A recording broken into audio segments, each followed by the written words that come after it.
রান্নার হাঁড়িতে দেওয়ার পরই লাল রঙের গরুর মাংস মুহূর্তেই হয়ে গেল সবুজ। খুলনার পাইকগাছায় এমন রহস্যময় ঘটনাকে ঘিরে তোলপাড় চলছে সামাজিক যোগাযোগ মাধ্যমে। দেওয়ার সাথে সাথে আমি কেবল বই দিচ্ছি, এরকম নাড়া দিচ্ছি, দেওয়ার সাথে সাথে নীলি রং বেরোচ্ছে। আমি বলছি যে কী ব্যাপারে নীলি রং বেরোচ্ছিস কেন? এবারে বেরোলি আবার ঘোরা দিতে দিলি, পরপরে যে নীলি রং বাড়তে আছে। তোর পাশে একটা মহিলা ছিল, উনি বলছে ভাই গোষ্ঠটা নামান দিন। নামানোর পরে রেখে দিচ্ছি, দেওয়ার পরে খানিক পরে সবাই ডাকলাম, ডেকে বলে দেখদিন গোষ্ঠ এরকম নিয়ে যাচ্ছে কেন। বুধবার দুপুরে পাইকগাছা পৌর এলাকার একটি বেকারির কর্মচারীরা পিকনিকের জন্য কেনা 4 কেজি গরুর মাংস রান্না শুরু করেন।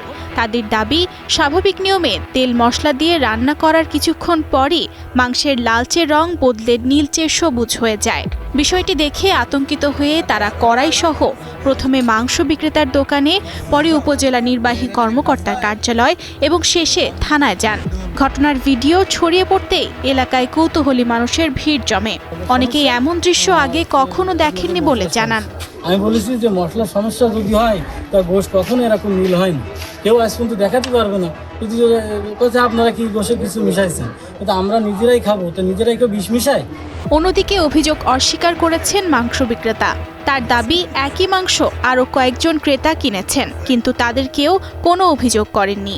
তার ধারণা, রান্নার সময় ব্যবহৃত কোনো উপাদানের কারণেও এমন হতে পারে।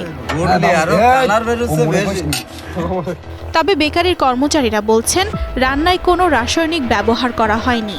তারা মাংসের নমুনা পরীক্ষার মাধ্যমে প্রকৃত কারণ উদ্ঘাটনের দাবি জানিয়েছেন। জানে সে কালার, সে পেঁয়াজের রসুনি কালার